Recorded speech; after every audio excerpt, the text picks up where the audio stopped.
Paso, Texas. Joining me right now, House Oversight Committee member, Tennessee Congressman Marc. Good to have you here, Congressman. Hey, Trish, great to be on your show. So, tariffs, that's where he's going. Does he get the reaction he needs and wants from Mexico with this threat, this economic threat that would be quite bad for their economy? Yeah, look, first, everybody hates tariffs. I mean, I even think the president hates tariffs, but it's a crisis at the southern border, and we have to do something. I mean, if it's really a crisis, then you go to crisis measures, and I think that's what the president is doing. Mm-hmm. You know, the 100,000 plus a month now, and we're on track for a record year. And you heard, I think you announced earlier in your monologue about 1,036 yes. today. Yeah. And it's out of control. I mean, we have to do something. You know, I think of the thousands of Americans who are dying from the opiate crisis, and most of the synthetic opioids are coming across the southern border. I mean, it's a crisis, and it's time to act. So Mexico said, we'll act, we'll do something. They've certainly given us lip service in the past, but they haven't really done anything, because we look at these numbers, right, and it's pretty striking how severe they are, and they just keep growing, Congressman. Do we have some video? We can show you some video of the group today apprehended. 1,000 people. I mean, that is a big amount of people that are crossing in to our border there in El Paso, Texas. I mean, you think about the challenges that the community of El Paso has, or any of these communities along the border, and they're saying, wait a second, there's only so much we can do, right? What about the Mexican side? Yeah, well, the New York Times is even calling it a crisis now. And it is time for Mexico to do its part. I know when President Trump mentioned possibly doing tariffs before, they actually started doing some work at their southern border. So hopefully this, you know, gets them going, and the tariffs don't have to go into place. I mean, that certainly would be ideal. I agree with you, but you know, June 10th is like right around the corner, so they just have a few days here.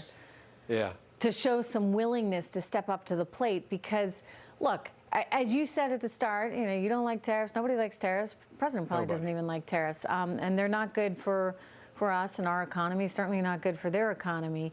But at what point do you say, come on, like, what else are we going to do? Let me turn to another story that's breaking tonight. Sure. President Trump lashing out at the man who led the investigation, of course, into the Russia interference in 2016. That would be Mr. Christopher Steele, assailing former special counsel Robert Mueller. Robert Mueller, of course, leading the investigation based on a lot of concerns that they had about the possibility of collusion, which was, again, based on Christopher Steele's report, which was never confirmed and is seen as somewhat fictitious. Anyway, here's the president going. They knew it was fake. I mean, they knew it was fake. And you know what? So that, I think, is going to be ultimately where we need to dot some I's and cross some T's, right? We need to figure out, if they knew it was fake, why on earth would they keep pursuing this? But the president, you know, he wasn't mincing words when it came to Robert Mueller. Let me share this with you. Yeah. Okay. I think Mueller is a true never-Trumper. He's somebody that dislikes Donald Trump. He's somebody that didn't get a job that he requested, that he wanted very badly, and then he was appointed. And despite that, and despite $40 million, 18 Trump haters, including people that work for Hillary Clinton and some of the worst human beings on earth, they got nothing. It's pretty amazing. All right, yeah, the question, is that really it? Do you think it's personal? Do you think Mueller just didn't like him and figured, I'm going to do this, you know, before I head off into the sunset? You know, I think the real question is what the president asked in your lead-in, and that is, why didn't the special prosecutor go after Peter Strzok and all those people who clearly did some very wrong things? I mean, it's pretty clear that Strzok actually violated the Hatch Act. I mean, he used government resources to basically try to thwart a political campaign. That is a violation of the Hatch Act. He ought to be arrested and charged with that crime. Again, used government resources to fight to oppose a campaign. It's against the law. Well, Peter Strzok, you know, certainly did not like this president, as it became quite evident between him and Lisa Page. You know, it all comes as we are now learning that the FBI never, specifically warned the Trump campaign Right. about any Russian outreach efforts, right, during that briefing back in 2016, which I find kind of peculiar. You know, they're out there warning everyone in the Obama administration that's at the tippy top, and yet never bother to tell the guy who may be compromised in all this. I mean, they didn't even tell the agency, nor did the agency, I should say, tell the campaign that 2 of its own were already under FBI investigation. And the person in charge of that briefing, Peter Strzok. Yeah. Yes, Strzok, same guy. Yeah, so the president is in a security briefing that is giving him all the security threats. Meanwhile, they're investigating 2 of his people for security threats, and they don't tell the president in the security threat briefing that there's a security threat. I mean, they're either incredibly incompetent or they're intentionally trying to harm the guy. Wow. I wonder what this will be. We're going to find out. But, you know, this is why it's important, right, that Barr get to the bottom of it.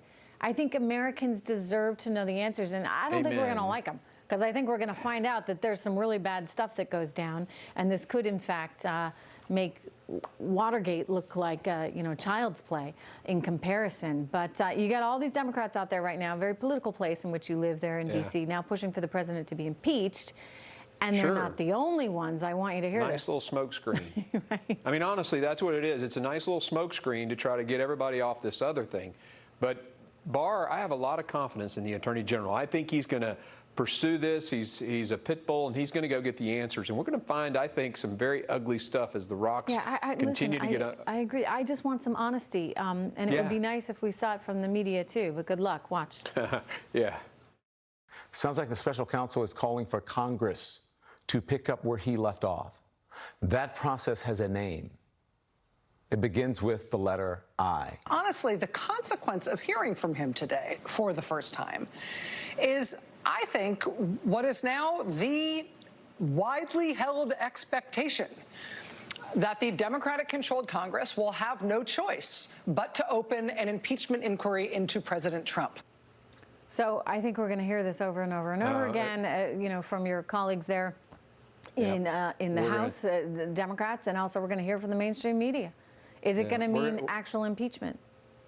No. Well, they control the House, and so they can kind of manipulate the vote in the House. Nothing's going to happen in the Senate.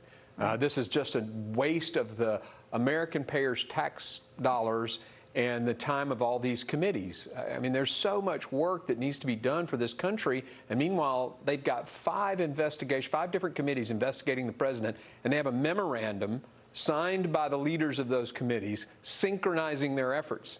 I mean, this is insane. It is leveraging the legislative branch against the executive branch.